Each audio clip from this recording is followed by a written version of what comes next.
कृष्ण हरे हरे हरे राम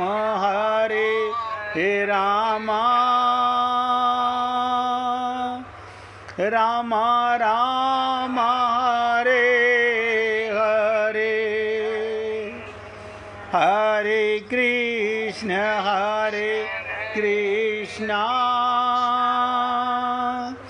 कृष्ण कृष्ण हरे हरे हरे राम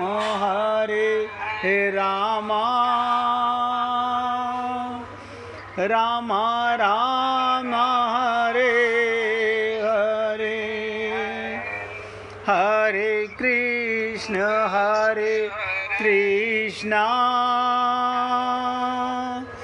कृष्ण कृष्ण हरे हरे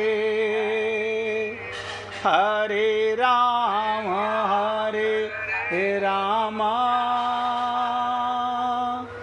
राम राम हरे हरे।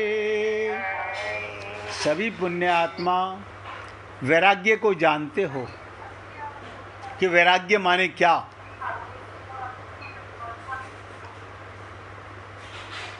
राग का ना होना वैराग्य, जड़ चीज में राग होना। शरीर क्या है? जड़, इसमें राग है। मकान में राग है, और आपको परिवार के सदस्यों में भी शरीर मान के राग है।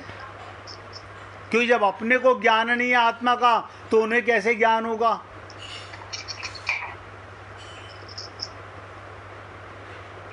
वैराग्य भी दो प्रकार का होता है, एक प्रवृत्ति परक, दूसरा निवृत्ति परक। लक्ष्मण जी विवाहित हैं, प्रवृत्ति वैराग्य है। पति हैं, रामचरितमानस में इसी दृष्टि से उनके चरित्र का वर्णन हुआ। और हनुमान जी हैं निवृत्ति वैराग्य, क्योंकि वो बाल ब्रह्मचारी हैं। उनमें वैराग्य की पराकाष्ठा है। लक्ष्मण जी के जीवन में कुछ व्यवहारिक समस्या भी हो सकती है, पर हनुमान जी के जीवन में ऐसी कोई समस्या नहीं। इसीलिए जब भगवान राम ने लक्ष्मण जी से पूछा कि लक्ष्मण, जब मैंने तुम्हारे सामने हनुमान जी की तारीफ की, तुमसे दुगना प्रिय कहा, तो ये सुनकर तुम्हें कैसा लगा? तो लक्ष्मण जी कहते हैं, प्रभु आपने ठीक ही तो कहा, सभी क्षेत्रों में हनुमान जी मुझसे दुगने।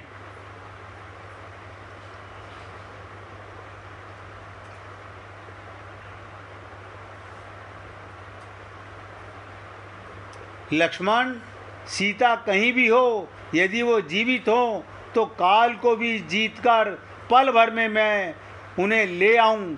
और आपने उनका पता लगाने का मुझे आदेश दिया था, पर ऐसा लगता है मुझे कही गई बात हनुमान जी ने सुन ली।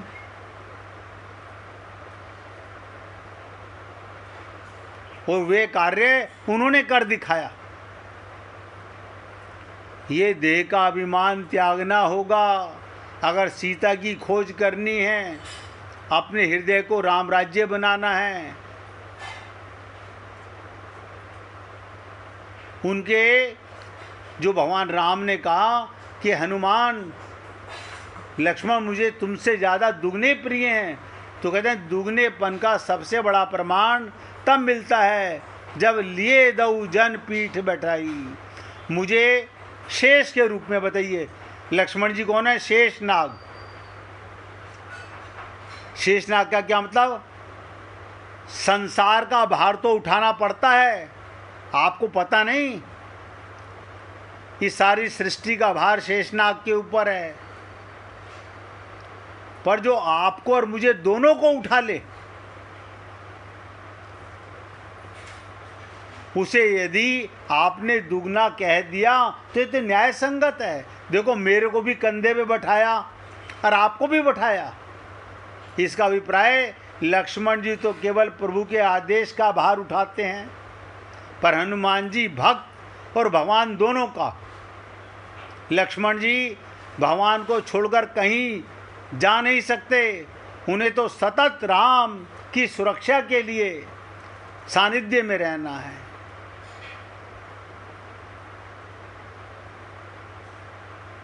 आप लोगों ने रामचरितमानस में सुना होगा कि छिनु छिनु लखी सिए राम पर, जानी आप ऊपर ने करत न सपने लखन चित, बंधु मात पितु गे।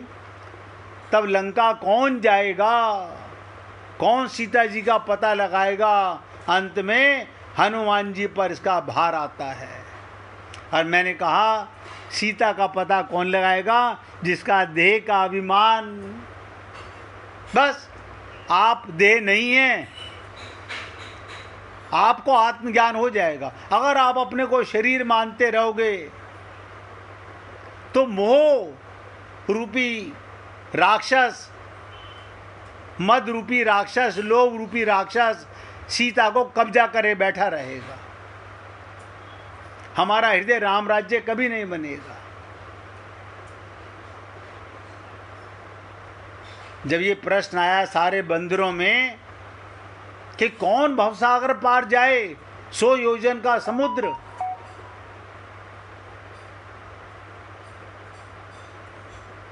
अंगद से जब समुद्र पार करने के लिए कहा गया तो उन्होंने अपनी शक्ति पर शंका व्यक्त करते हुए कहा, मैं उस पार तो चला जाऊंगा पर लौट पाऊंगा या नहीं, इसमें मुझे संदेह है। कुछ लोग अंगद के इस कथन का विचित्र अर्थ ले लेते हैं। वो कहते हैं जब अंगद जी समुद्र को पार करके जा सकते हैं तो वापस भी लौट कर आ सकते हैं। ऐसा कैसे होगा जो व्यक्ति जा सके वापस ना लौट सके? लेकिन हमने अंगद जी के इस कथन का ध्यान से चिंतन नहीं किया। अंगद कहे जाऊं मैं पारा, जिए संशय कछु फिरत उबारा।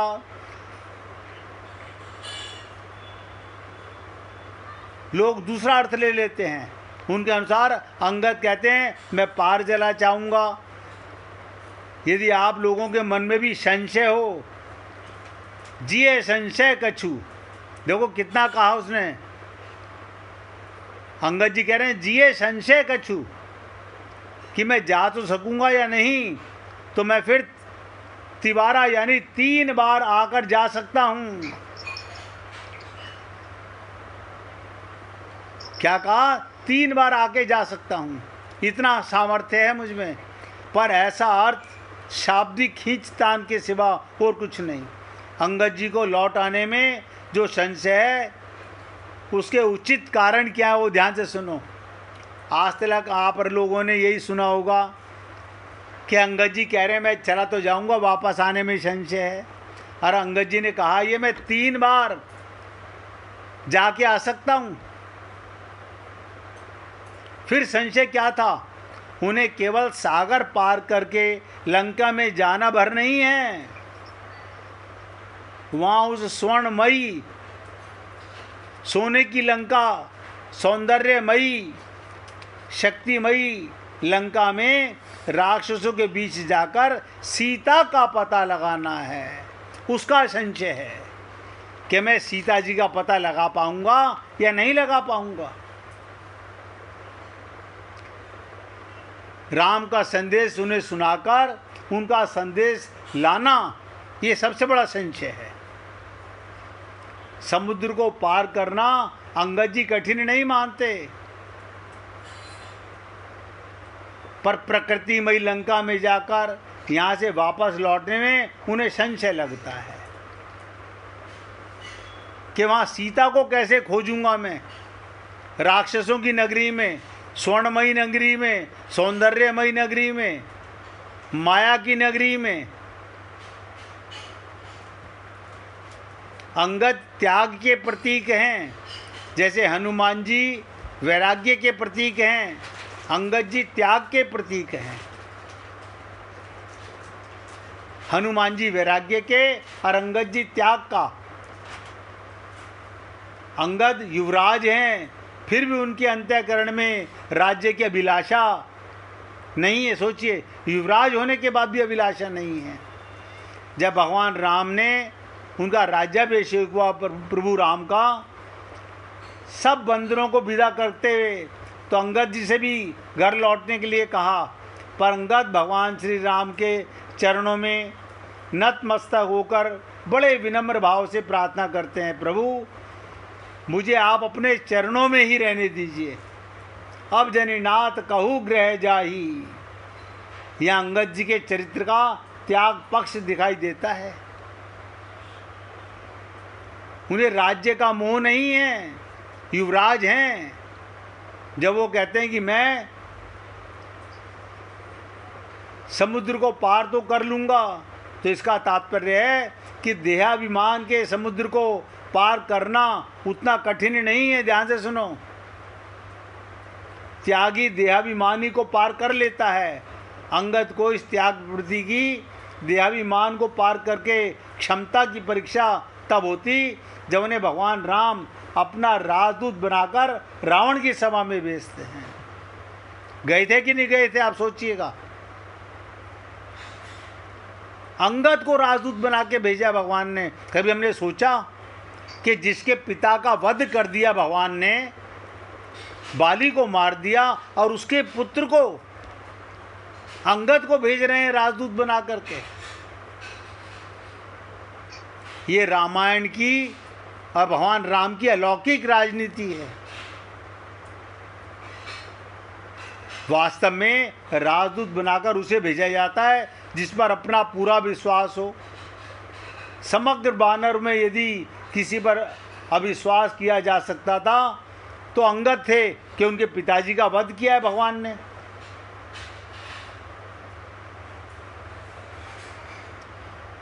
जबकि अंगद का सबसे बड़ी क्षति हुई, उसके पिता का वध भगवान राम के द्वारा हुआ, और भगवान उसी को भेजते हैं। इसके पीछे क्या राजनीति थी वो भी समझ लीजिएगा। बाली यदि जीवित रहता, उसके बाद राज्य का उत्तराधिकारी अंगद को ही मिलना था, वो भी नहीं हुआ। बाली के वध के बाद राज्य सुग्रीव को दे दिया गया। अतः श्री राम के प्रति यदि किसी के मन में दुर्भावना आ सकती है तो अंगद की आ सकती है। फिर भी भगवान राम सबके हृदय को जानते हैं, जानत हैं प्रभु सबके मन की। अपना राजदूत बनाकर रावण की सभा में भेजते हैं, उन्हें सर्वाधिकार देते हैं, सबसे बड़ा अधिकारी मानते हैं। ये प्रभु की रावण को चुनौती थी। उन्हें तो पता था अंगद का हृदय कैसा है। स्वयं बाली ने अपने पुत्र का हाथ सौंपा था भगवान के हाथ में। रावण को चुनौती दी, रे रावण तू अपने को बड़ा राजनीतिक समझता है ना, देख मैंने तेरे भाई को तेरे से विरुद्ध नहीं किया, वो स्वयं मेरे पास आया है, और अब मैं भी तेरे पास ऐसे व्यक्ति को भेज रहा हूँ, यदि तुझमें फोड़ने की शक्ति हो तो तू उसे विरोध करके दिखा। यदि तू भेद नीति में अपने को बहुत कुशल मानता है तो ले, ऐसे व्यक्ति को तेरे पास भेज रहा हूँ जिससे बढ़कर फोड़ने लायक और कोई नहीं होगा। ऐसा था भगवान राम का विश्वास। आप सोचिए, श्री राम की राजनीति विश्वास की, प्रीति की राजनीति है, संसार की राजनीति नहीं है। रावण का चरित्र संशयालु है, उसकी राजनीति प्रचलित राजनीति है। इसलिए जब उसने बाली के बेटे अंगद को श्री राम के राजदूत के रूप में सभा में आते देखा, उसे श्री राम की राजनीति पर रावण को बड़ा संदेह हुआ। रावण ने भेद नीति का आश्रय लेते हुए अंगद से पूछा, तुम कौन हो? और इसके उत्तर में अंगद जी ने क्या दिया अपना परिचय, आप सब जानते हो। अंगद नाम बाली का बेटा, तासो कबहू भई ही बेटा। मेरा नाम अंगद, मैं बाली का बेटा हूँ। और उनसे आपकी कभी भेंट हुई थी?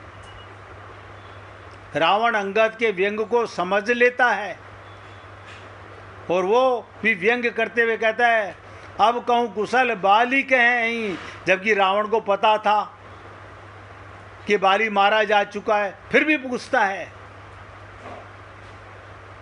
और इसके ऊपर सबसे बड़ा विचित्र देखिएगा, अंगद जी का त्याग कितना प्रबल है।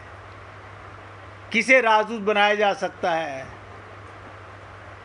अंगद ने क्या कहते हैं अंगद से रावण, हाँ वो तो मेरे मित्र रहे हैं, कहो वो कुशल से तो है ना, आजकल वो कहाँ हैं?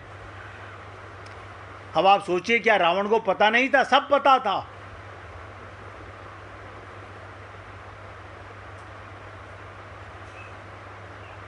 वो तो व्यंग कर रहे थे अंगद के ऊपर कि जिस व्यक्ति ने तेरे पिता का वध किया, तेरे राज्य को छीन लिया, उसी का राजदूत बनकर तू यहाँ आया है। और रावण आगे चलकर इसे स्पष्ट शब्दों में व्यक्त भी करता है। जब पूछे ना बाली कहाँ है, तो अंगद ने इतना सुंदर उत्तर दिया, आप और हम लोगों ने उस भाव को भी नहीं पढ़ा होगा। क्या कहा? दिन 10 गए बाली पहीं जाई, बूझे कुशल सखा उरलाई। चिंता ना करो, 10 दिन बाद तुम भी वहीं जाने वाले हो। जहां मेरे पिता हैं वहीं तुम भी जाने वाले हो। आप सोचिएगा कितना कुशल राजदूत। 10 दिन के बाद तो आपकी उनसे भेंट हो ही जाएगी, तब उनके गले लगकर कुशलता पूछिएगा। यदि हम भौतिक दृष्टि से देखें तो ये अच्छा उत्तर नहीं लगता, और रावण ने कहा भी यही। इसलिए पुण्य आत्माओं, रामचरितमानस को तुलसीदास जी ने पहले कहा वेद मत। शब्द कुछ और हैं, अर्थ कुछ और है, गूढ़ छुपा हुआ भाव कुछ और है, उसे समझना इतना आसान नहीं होता। इस प्रकार रावण अंगद पर प्रहार करता है। प्रश्न ये कि क्या अंगद का अपने पिता के प्रति यही सम्मान होना चाहिए? वास्तव में अंगद ने जो उत्तर दिया वो बिल्कुल अलग था। उन्होंने रावण से कहा कि रावण, तुम मुझे भड़काना चाहते हो? क्या तुम समझते हो कि मैं कायर हूँ, दुर्बल हूँ? यदि तुम बाली के पुत्र के रूप में मुझे देखते हो तो तुम्हें विश्वास होना चाहिए मुझ में उनका बल है, उनकी बुद्धि भी है, उनका तेजस्व भी मेरे अंदर है। श्री राम के प्रति मेरे मन में कोई आक्रोश नहीं है।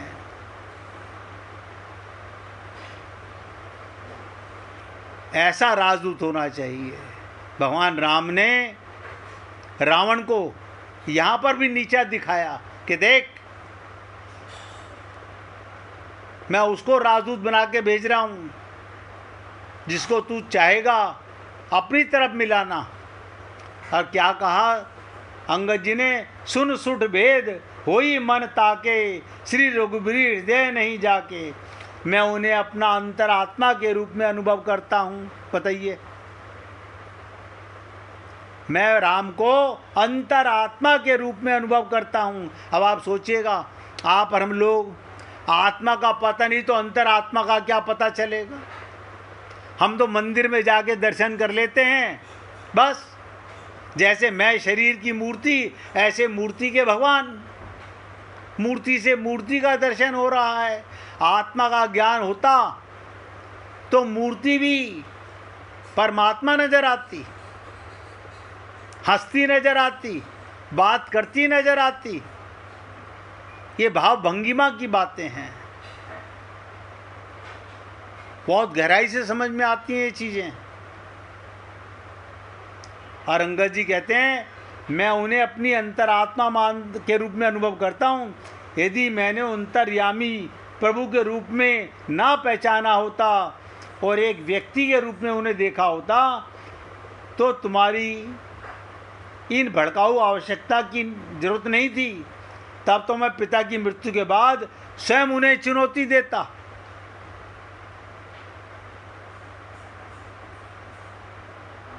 पर मैंने जाना श्री राम तो समस्त प्राणियों की अंतरात्मा है,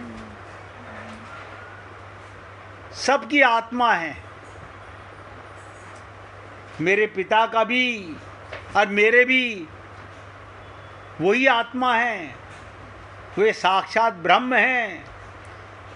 उनके अंतःकरण में किसी के प्रति रंग मात्र भी द्वेष नहीं है। वो तो हमारे पिता का भी वध नहीं करना चाहते थे। हमारे पिता वास्तव में अपने अभिमान के द्वारा ही विनष्ट हुए हैं। बताइए, इतना ज्ञान होना, अंत में जब उनका अभिमान चूर चूर हो गया तो प्रभु ने उनकी रक्षा का प्रयास भी किया मेरे पिता की। रावण, तुम्हारे अंतःकरण में श्री राम एक व्यक्ति हैं और मेरे लिए वो साक्षात्कार अंतर्यामी प्रभु हैं। अब आप सोच लीजिए, आपकी दृष्टि में भगवान क्या है?